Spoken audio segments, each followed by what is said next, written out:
जैसे हम बात कर रहे थे अभी Mahatma Gandhi National Rural Employment Guarantee Act की।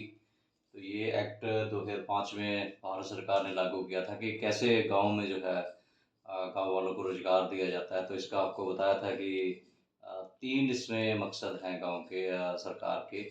पहला जो है वो है कि गांव में जो ढांचा विकास का होना है, जो इंफ्रास्ट्रक्चर डेवलपमेंट होना है, उसको गांव के लोग ही करें और उससे उसको रोजगार, वो ढांचा विकास करने में रोजगार मिले। दूसरा है कि जो वातावरण है वो संरक्षण मिले, वहाँ पे उस पे काम होना है। और तीसरा जो इन दोनों से निकल के आता है वो है रोजगार। सो गांव में ही कैसे रोजगार मिल सके, तो कैसे जो है गांव के लोग ही गांव का विकास खुद अपने हाथों से करें, और वो करते करते वो अपने के लिए रोजगार साधन भी पैदा करें, वातावरण की संभाल भी करें। तो आपको हमने बताया था कि ये स्कीम एक एटीएम स्कीम है। तो आपको जो है ये जो होता है वो एक्शन एनुअल एक्शन प्लान है, जो 30 नवंबर तक आपको हर हाल में गांव से बना के आपको ब्लॉक में देना होता है अपने ऑफिसर को। तो दूसरा है टाइमली एक्टिविटी, कि ये बिल्कुल सही समय पे अगर एक्टिविटी होगी तभी आपको जो फंड मंजूर होगे, नहीं तो जो आगे ऑफिसर्स को जो करना पड़ता है तो वो हो जाता है। फिर इससे मान लीजिए उन्होंने कुछ भी प्रोजेक्ट लिख दिया कि चलो इस बार ये काम करेंगे, किसी गांव से कुछ नहीं आया या सभी गांव से नहीं आया। जैसे पंजाब में पिछले साल वो कचरा प्रबंध के लिए सबको दे दिया गया, वो तो किसी गांव ने लिख के दिया, नहीं लिख के दिया, बट वो प्रशासन की तरफ से देख के चला जाता है। तो टाइमली एक्टिविटीज़ आपको करनी है, और उसके बाद मॉनिटरिंग करनी है कि गांव में लिख के दे दिया, आगे इस पर स्टेप बाय स्टेप वो आपको पिछले वीडियो में बता दिया है कि किस किस स्टेप पे कहाँ कहाँ से जाता है, गांव है, ब्लॉक है, जिला है, स्टेट है, फिर सेंटर आता है, कैसे फंडिंग आती है। तो अभी तक हमने आप बात की है कि जो मनरेगा है, मनरेगा के जो 60% फंड है वो फंड जो है सिर्फ खेती से संबंधित कामों के लिए। और मनरेगा को बोला जाता है कि ये खेती में से मजदूरों को निकालने का काम है, ऐसा नहीं है। तो 60% फंड जो खेती के लिए है, अभी हमने बात की थी कि मंडीकरण के लिए।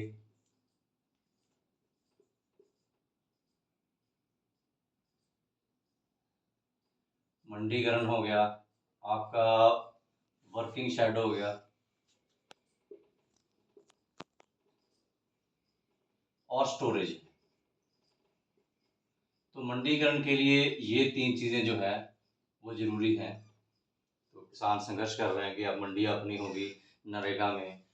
वर्किंग शेड जो सेल्फ हेल्प ग्रुप है किसानों के लिए पक्का, जो पोस्ट हार्वेस्ट हैंडलिंग के लिए शेड है।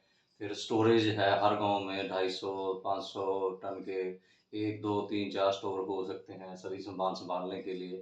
तो ये है। अब उसके बाद आते हैं आपके सहायक धंधे।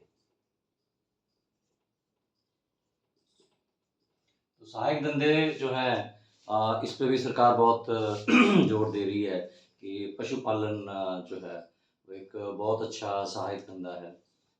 तो उसमें दो आ जाते हैं, एक तो डेयरी का आ जाता है हिस्सा, और एक आता है जिसको हम पशुपालन कहते हैं, डेयरी डेवलपमेंट एंड जो आपका एनिमल हस्बेंड्री है।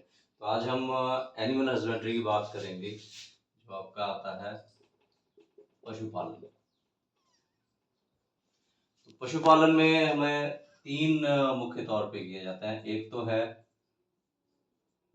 सुअर पालन,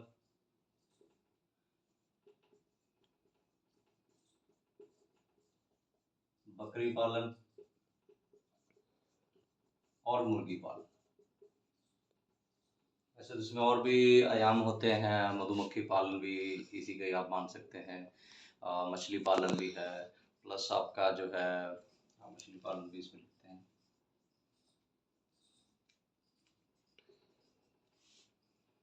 और सेरीकल्चर जिसको बोलते हैं, रेशम कीड़े के पालन। तो इसमें जो है आप ये जो सुविधाएं हैं कि मंडी आपको मिल जाएगी, स्टोरेज मिल जाएगा आपको, आपको वर्किंग शेड मिल जाएंगे, आप सामान तैयार कर सकते हो, स्टोर कर सकते हो, बेच सकते हो। तो उसमें इनकम कैसे ऐड की जाए, क्योंकि खेती से इनकम हम देख ही रहे हैं कि रेट के ऊपर पूरा आंदोलन चल रहा है कि रेट मिलने चाहिए। पैदावार हमारी पिछले 30-32 सालों से वहीं पे खड़ी है, उसमें कोई खास बदलाव नहीं हो रहा, नहीं बढ़ रही। तो किसान की कमाई जो है वो सहायक धंधे जो है वो अपनाएंगे तो बढ़ सकते हैं। तो मनरेगा में हम देखें तो सूर पालन के लिए 64,822 रुपये, बकरी पालन के लिए 37,765, ऐसे मुर्गी पालन के लिए 37,765। तो 8-10 आपको अगर सूअर रखने हैं, 8-10 बकरियां रखनी है, आपको 100 के करीब मुर्गियां रखनी है, तो उसके लिए जो शेड है, तो उस शेड बनाने का एक स्टैंडर्ड ये खर्चा सरकार ने बना के दे दिया है।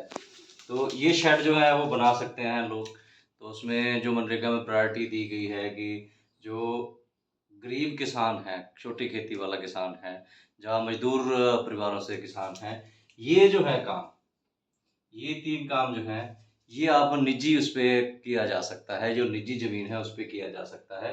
तो अगर कोई सूअर पालन करता है तो उसके पास 8-10 वो सूअर रखे, वो उसका बेच के वो मीट का जो है उससे कमाई जो कर सकता है। तो ऐसे बकरी पालन है कि 8-10 बकरियाँ वहाँ पे रख के तो लगातार उसके आगे बढ़ते जाएँगे, तो वो बेच के उसकी कमाई कर सकता है। तो बकरी पालन का तो मैं 2013 में बिहार में गया था तो वहाँ देखा, फिर राजस्थान में भी घूमा था कि झोंपड़ियाँ हैं लोगों के पास। तो झोंपड़ियों के पास में एक खूंटे पे वो 2-3 बकरियाँ बाँध देते हैं। तो उसी से बोल रहे हैं कि साल में जो है हमें 10 से लेके 20,000 ऐसी कमाई जो है एक्स्ट्रा हो जाती है। तो गरीब परिवार के लिए जो अगर 10-12 हज़ार के अगर महीने का एक लगाओ, तो 1,000 डेढ़ हज़ार रुपया उसका जो है कमाई बढ़ जाती है। वो बकरियाँ चराने के लिए आस-पास जगह होती है, उसी से वो काम चला लेते हैं। उनके घर पेड़ होता है तो उसी से पल जाती हैं। अगर ढंग से किया जाए इसको तो कमाई अच्छी भी की जा सकती है। तो मुर्गी पालन है, मुर्गी पालन में अभी हम देख ही रहे हैं कि जो बड़े-बड़े पोल्ट्री फार्म हैं, वहाँ पे मुर्गियाँ कैसे पाली जाती हैं। पहले तो 50 दिन के सब 60 दिन का होता था कि वो पंछी तैयार करके देना है। अभी तो 30-35 दिन तक आ गया है, तो बड़े खतरनाक केमिकल वहाँ पे इस्तेमाल हो रहे हैं। तो वो जो केमिकल हैं, वो हमारी खुराक में भी आएँगे और पंछियों को बहुत बार बीमारियाँ होती हैं। तो मुर्गियों का भी देसी मुर्गियों का प्रचलन बहुत बढ़ गया है। बहुत डिमांड बढ़ गई है इसकी, देसी मुर्गी के अंडे हैं, उनकी बहुत डिमांड बढ़ गई है। अगर व्यापार नहीं भी करना है तो कम से कम अपने घर के लिए ये रख के तो अपना पालन-पोषण वो कर सकते हैं, अपनी खुराक की ज़रूरतें हैं वो पूरी कर सकते हैं।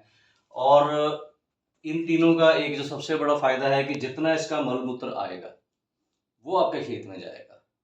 तो ये खेती एक तो आपकी कमाई बढ़ाएगा, सेकंड इसका है कि इसका जो मल-मूत्र है, जो बाई प्रोडक्ट आता है, वो बाई प्रोडक्ट आपका जो है जैविक खेती है, ऑर्गेनिक खेती है, उसके लिए लगेगा। तो ये एक इनडायरेक्ट हेल्प हो जाती है। अगर पीएयू में आप जाएँगे तो वहाँ पे उन्होंने एक 2.5 एकड़ का, 1 हेक्टेयर का बहुत बढ़िया एकीकृत खेती का जो इंटीग्रेटेड फार्मिंग मॉडल बनाया है। उसमें पशुपालन भी है, बकरी पालन भी है, मछली पालन भी है, तो मुर्गी पालन भी है, सब कुछ वहीं पे है। तो एक का मल-मूत्र दूसरे के काम आता है, तो ऐसे सीक्वेंस जो है चलती रहती है कि आपको इससे कमाई भी मिलेगी, प्लस आपको जो है इससे जो है खाद भी पैदा हो जाएगी। तो शेड आपको मनरेगा में मिल जाएगा, जो सरकारी स्कीम है पशुपालन विभाग की, तो वहाँ से आपको अगर मुर्गियों के बच्चे लेने हैं, वो सारा उसकी ट्रेनिंग भी देते हैं और उसमें भी सब्सिडी मिल जाती है। तो ये काम बड़े आसानी से शुरू किया जाता। तो ये जो 3 काम हैं, ये हैं निजी काम। कि आप अपनी निजी ज़मीन पे कर सकते हैं। मछली पालन के लिए 11 लाख के आसपास सुविधा है कि गाँव का तालाब है उसको साफ़ करके जो है एक तालाब बनाया जा सकता है जो खाली जगह पे। तो उसमें पूरा मछली पालन के साथ उसके साइड में जो पक्का शेड बनाना है कि मछली निकाल के उसको सुखाने के लिए, उसकी पैकिंग के लिए, उसके ट्रीटमेंट के लिए। तो पंजाब में कुछ जिलों में ये मछली पालन का काम मनरेगा में शुरू हुआ है। तो ये सारे जो धंधे हैं, तो ये सारे धंधे जो सहायक धंधे हैं जिससे कमाई जो बढ़ाई जा सकती है। गरीब परिवार जो मज़दूर हैं, बेज़मीन किसान हैं या जिनके पास बहुत कम खेती लायक ज़मीन है, तो अपने छोटे से हिस्से में ये सारा शुरू करके कमाई कर सकते हैं। तो खेती में जैसे आपको बताया ही था कि ये मोटे-मोटे काम हैं। दिहाड़ी अगर मिलेगी तो हर साल काम ढूँढना पड़ेगा, तो वो काम कहाँ से आएगा? तो काम इसी से आएगा। आपको जो सूअर पालन का शेड बनाना है जिस मनरेगा के मजदूर का जो कार्ड होल्डर है उसके प्लॉट में उसकी जगह पे या पंचायत उसको ज़मीन दे सकती है, वहाँ पे अगर वो सूअर पालन के लिए शेड बनाता है तो शेड बनाने में जो मजदूरी है वो मजदूरी उसको मिलेगी। शेड बनाने के लिए जो मटेरियल तैयार किया जाना है, ईंट तैयार की जानी है, नीचे फर्श के लिए टाइल मान लीजिए तैयार की जानी है, तो वो सारे के सारे गांव में या ब्लॉक में एक फैक्ट्री लगा के वो किया जा सकता है। तो मटेरियल भी खुद का, लेबर भी खुद की। तो एक तो बनाने में इसको दिहाड़ी मिलेगी, यहाँ से रोज़गार पैदा होगा और एक बार ये शेड बन जाएगी तो लगातार उसको ये रोजगार मिलता रहेगा। धीरे धीरे एक साल एक शेड लेके, अगले साल और 2 लेके, 4 लेके, तो ऐसे ये बढ़ाई जा सकती हैं। तो इस तरीके से मनरेगा जो है वो खेती में सहयोगी होता है। तो ये 60% जो फंड है उसमें अभी तक हमने मंडीकरण, वर्किंग शेड, स्टोरेज और पशुपालन, तो पशुपालन में हमने अभी एनिमल हस्बेंड्री की बात की है, तो और जो सुविधाएं हैं तो उसके बारे में बात करेंगे। तो ये 3 सुविधाएं, सूअर पालन, बकरी पालन और मुर्गी पालन, ये सुविधाएं जो हैं ये निजी हैं। ये किसान जो हैं वो अपने खेतों में मनरेगा का कार्ड बना के ये सुविधाएं ले सकते हैं। एक बार शेड बन जाएगा, उसके बाद आपको सिर्फ काम करना है। तो साझा काम करना है तो उसमें मछली पालन का काम किया जा सकता है। तो गांव की पंचायत जो बनी है उनसे बात करके कि ये हमारा एक तालाब है, उसको साफ करके उसमें मछली पालन का काम किया जा सकता है। तो 11 लाख के आसपास इसमें प्रावधान है मनरेगा में। तो इस तरीके से आप देख सकते हैं कि ये सारे जो हैं करवाने के लिए आपको एक स्पेशल ग्राम सभा जो है उसका इजलास बुला के गाँव में 30 नवंबर तक एक एक्शन प्लान बना के देना है। तो एक्शन प्लान बना के देना है और टाइमली बना के देना है। फिर उसको मॉनिटर करना है, वो आगे जाएगा ब्लॉक समिति में, ब्लॉक समिति से आगे जाएगा जिला परिषद में, बीडीपीओ के पास, डीडीपीओ के पास, एडीसी के पास, एडीसी आगे भेजेंगे पंजाब लेवल पे, सरकार लेवल पे, वो सेंटर के पास जाएगा। वो सारी टाइमलाइन आपको पिछले वीडियो में बताई है और लिंक जो है मैं डिस्क्रिप्शन में शेयर कर दूंगा। धन्यवाद।